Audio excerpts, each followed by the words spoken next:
Welcome back to my channel.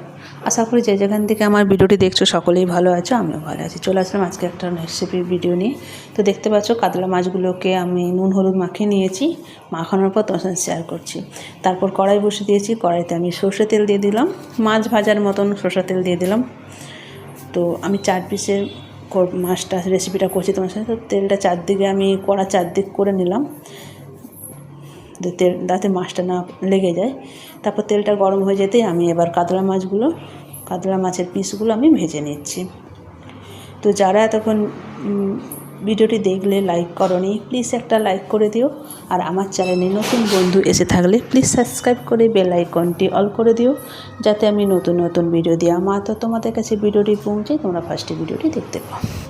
তো আমি মাছগুলোকে পুরো লাল লাল করে ভেজে নেব।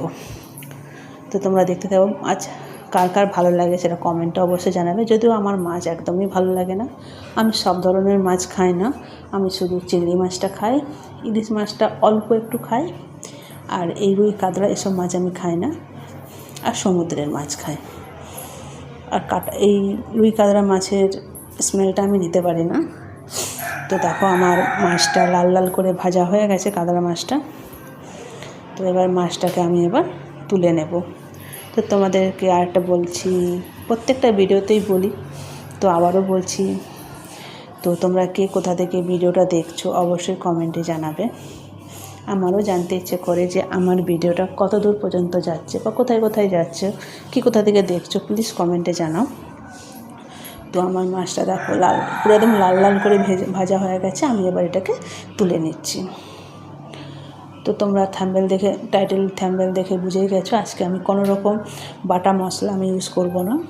তো দেখো মাছটা লাল করে ভেজে নিয়েছি। কড়াইতে যে তেল ছিল সেই তেলটাই আমি পেঁয়াজ কুচি দিয়ে দিচ্ছি। এবার পেঁয়াজটা দেখো, পেঁয়াজ কুচি দিয়ে দিলাম। পেঁয়াজটাকে আমি এবার লাল লাল করে ভেজে নেব। তো রান্নার ধরন তো সবারই আলাদা থাকে, সব কিছুরই মানুষ যেমন বিভিন্ন রকমের হয়, সেরকম মানুষের চালচলনও বিভিন্ন রকমের হয়, রান্নার ধরনও বিভিন্ন রকমের হয়। আর আমিও সেরকম, সবার রান্নার ধরন একই রকম হয় না, বা অনেক সময় মিলও হয়ে যায়। তো এভাবে তোমরা একবার রান্না করে দেখো। কোনো রকম এই গরমে বাটা থেকে এরকম একদম সিম্পলের উপরে মাছের ঝোলটা দেখবে খুব সুন্দর। গরমের মানে সব দিক থেকে ভালো, আর প্রচণ্ড গরম পড়েছে। তো দেখো আমার পেঁয়াজটা ভাজা হয়ে এসছে, আর একটু ভাজা হবে। তো তোমাদেরকে তারপরে আমি দেখো এবার ভাজা হয়ে গেছে। আমি এবার এখানে সবজিগুলো দিয়ে দিলাম। আলু বেগুন লম্বা লম্বা করে কেটে রেখেছিলাম, তোমাদেরকে দেখানো হয়নি, সেটা আমারই ভুল। তো দেখো আলু বেগুনটা কেটে রেখেছিলাম, ওটা দিয়ে দিলাম। তার মধ্যে পরিমাণ মতো নুন দিলাম সবজির। তো এবার তার মধ্যে আমি এবার হলুদ গুঁড়ো দিয়ে দিলাম। এবার এটাকে ভালো করে কষিয়ে নেব এটাকে একবারে। আমি ফার্স্টেই বলেছি যে আমি কোনো রকম মশলা ব্যবহার করছি না। দেখো একবারে সিম্পলের মধ্যে রান্নাটা হবে, কিন্তু দুর্দান্ত টেস্ট হবে। তোমরা যদি কোনো দিনও না করে থাকো একবার ট্রাই করতে পারো। তো আমি ঢাকা খুলে কষে নেব। ঢাকা দেওয়ার কারণ হচ্ছে আলুটা তাড়াতাড়ি সেদ্ধ হওয়ার জন্য, ঢাকা দিয়ে কষার জন্য। তো দেখো এবার করে ঢাকা দিচ্ছি, এবার করে নাড়ছি, দেখো নাড়াচাড়া করে নিচ্ছি।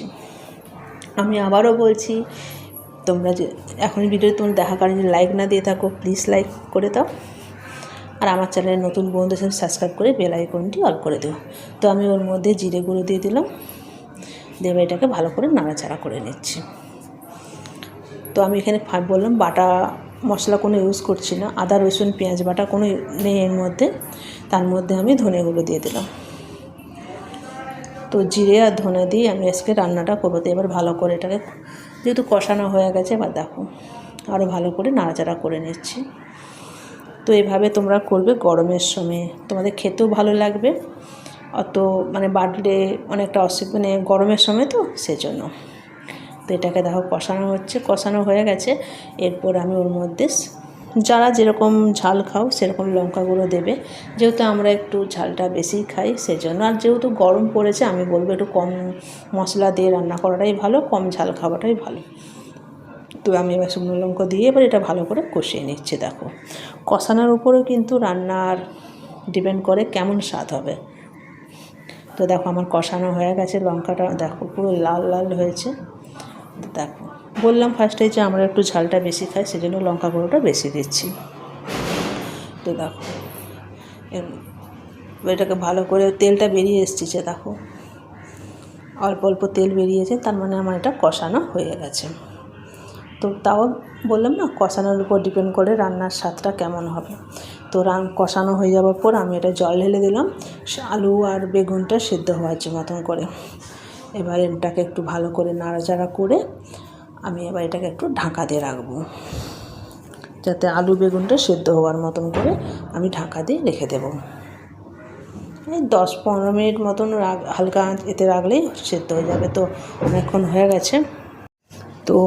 হয়ে গেছে, এবার ঢাকাটা খুলে দেখব। তো দেখো ঢাকাটা খুললাম, এবার আলু বেগুনটা দেখব আমি সেদ্ধ হয়েছে কিনা।